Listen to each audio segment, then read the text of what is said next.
नमस्कार dear 8th class students. जैसा कि आप लोगों को पहले ही अवगत कराया जा चुका है कि कुछ जो टॉपिक्स हैं, कुछ लेसन जो हैं वो डिलीटेड हैं आपके पाठ्यक्रम से, और जो उसका अभ्यास कार्य है वो हम कर रहे हैं।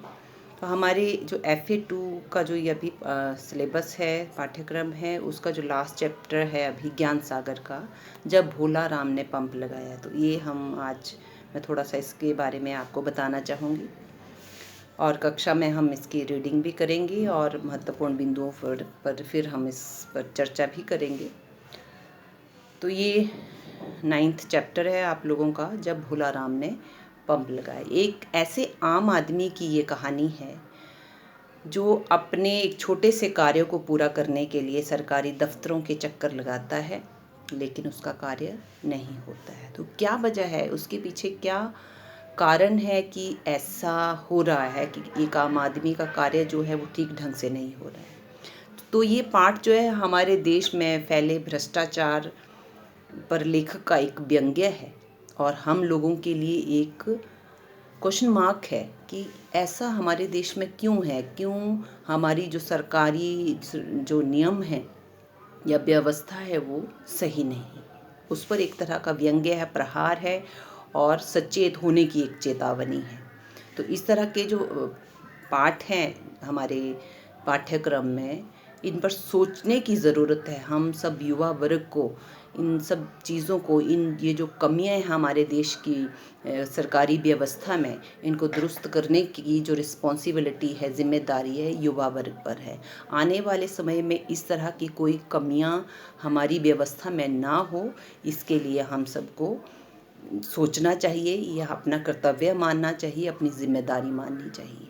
तो इस पाठ में एक भोला राम नाम का एक जो करैक्टर है, अभिनेता हम कह सकते हैं हमारे इस पाठ का, तो उसे एक 5 हॉर्स पावर का पंप लगाना है। लेकिन बहुत ईमानदार, बहुत सीधा और सरल व्यक्ति है वो चाहता है कि पंप लगाया जाए, लेकिन सरकारी नियमों के तहत सारे नियमों का वो पालन करे, कोई ऐसा कार्य ना करे जिससे जो निषेध हो या जो सरकारी नियमों से परे हो। उसके दोस्त, उसके मित्र जो हैं वो भी चाहते हैं कि कोई बात नहीं, एक छोटा सा काम है, बहुत सारे लोग ऐसा कर जाते हैं, अपने आप अपना ये पंप लगा लेते हैं और कोई सरकारी इजाज़त की ज़रूरत नहीं होती, लेकिन वो नहीं मानता है।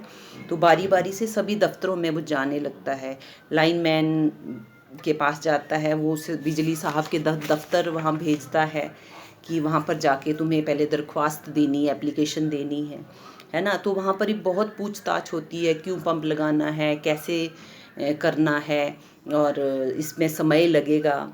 तो वो सीधा साधा व्यक्ति है, सारे सवालों के जवाब भी देता है वो उन अधिकारियों को, लेकिन वो अधिकारी कभी बिजली साहब जो है वो उसको कहीं दूसरे दफ्तर भेज देता है, वन विभाग के पास भेज देते हैं, वन विभाग उसे जिनके अंडर नदियाँ आती हैं उस विभाग में भेज देता है, पटवारी के पास भेज देता है। तो वो सरेआम नहीं कहते हैं, लेकिन यहाँ पर बात क्या हो रही है, रिश्वतखोरी की, क्योंकि भोला राम उनके उस बात को नहीं समझ पाता है। अगर समझ भी पाता तब भी वो इतना सक्षम नहीं है कि उनके अनुरूप उन्हें कुछ पैसे दे सके, कुछ दक्षिणा दे सके उस काम को करवाने के लिए। तो ये जो एक तरह का व्यंग्य है, कटाक्ष है हमारी इस व्यवस्था पर, उसके बारे में ये पाठ है। कई तरह के झंझट झेलने के बाद, थक हार कर कई दिनों तक दफ्तरों के चक्कर काटने के बाद भी भोला राम पंप लगाने में असमर्थ होता है कि किसी भी कार्यालय में उसकी इस परेशानी का कोई भी हल नहीं है। वो एक सीधा सरल एक किसान है जो पंप लगाकर अपने खेतों की सिंचाई करना चाहता, अपनी रोजी रोटी की व्यवस्था करना चाहता है, लेकिन हमारी जो नियम हैं, हमारी जो भ्रष्टाचार है या जो अव्यवस्थित नियम हैं, उनके आड़े उसकी उस कार्य के आड़े आते हैं, बाधा बनते हैं, जिससे वो बहुत परेशान हो जाता है, दुखी हो जाता है, लेकिन उसका कार्य नहीं होता। कभी तहसीलदार के पास, कभी किसी दूसरे अधिकारी के पास। तो इस तरह से भटकते भटकते अंत में वो हिम्मत भी हार चुका होता है, उसका पंप नहीं लगता है। लेकिन जब सारे झंझट जो है वो भूल कर फिर अपने दोस्त की उसी बात को मानने में वो विश्वास करने लगता है कि ये जो पंप है तुम्हें चुपचाप से जो छोटे कर्मचारी हैं उनके परामर्श से पंप लगा लेना चाहिए। और ऐसा ही उसने किया, पंप भी लगा लिया, उसको जो बिजली का कनेक्शन था वो भी एक लाइनमैन ने दिलवा दिया और फिर उसका पंप ठीक से चलने लगा। तो इस तरह से कई बार जो है हम चाहते हुए भी सरकारी नियमों का पालन नहीं कर पाते हैं। ठीक है, तो हम इन नियमों का पालन करें, और क्योंकि ये हमारी ड्यूटी है कि जो सरकारी नियम है हमारे लिए एक जो है हमारे लिए चेतावनी होते हैं, उन्हें मानना हमारे लिए ज़रूरी होता है। लेकिन सरकारी व्यवस्था ही अगर चरमरा जाए, सरकारी व्यवस्था ही अगर सही ना हो, तो ये हमारे लिए बहुत परेशानियों का सबब बन जाता है, जिसके लिए हमें आने वाले समय में, भविष्य में उसका एक सुनियोजित हमें जो है योजना बनानी चाहिए कि आगे आने वाले समय में इस तरह की समस्याएं ना आए हमारे देश में, हमारे समाज में। इस विकराल जो ये रूप धारण कर चुकी है भ्रष्टाचार की जो व्यवस्था, अब व्यवस्था इसको हम कह सकते हैं, इसको हम जड़ से जो है मिटा सकें। रिश्वतखोरी, जो ये सारी चीज़ें जो समाज को बीमार बना रही हैं, ये बीमार सोच का ही परिणाम है। अगर हमारी सोच अच्छी होगी, हमारे विचार अच्छे होंगी, हमारी भावनाएं अच्छी होंगी, देश के लिए समर्पित होंगी, तो हम ऐसे कार्यों से हमेशा बचेंगे और सही दिशा की ओर हम अपने कदम बढ़ाएंगे। तो हमारी ये जिम्मेदारी है। तो ईश्वर शर्मा ने भी हमें इस ओर प्रेरित किया है, जो इस पाठ के लेखक हैं, कि भोला राम कोई ना बने। ठीक है, यानी कि भोला राम की तरह किसी को ऐसी समस्या का जो है सामना ना करना पड़े।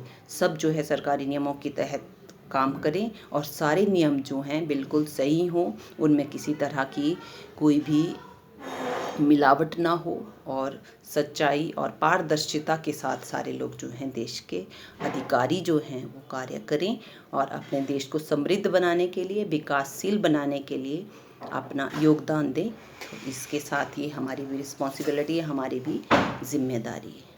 तो ये छोटी सी समरी है पाठ की, और कक्षा में हम इस पाठ को डिटेल में पढ़ेंगे भी और चर्चा भी करेंगे। आपके भी विचार जानने का हम प्रयास करेंगे। तो यही है अभी आज का, और नेक्स्ट वीडियो के साथ, इसके प्रश्न उत्तरों के साथ हम फिर आपके समक्ष उपस्थित होंगे। तब तक के लिए धन्यवाद।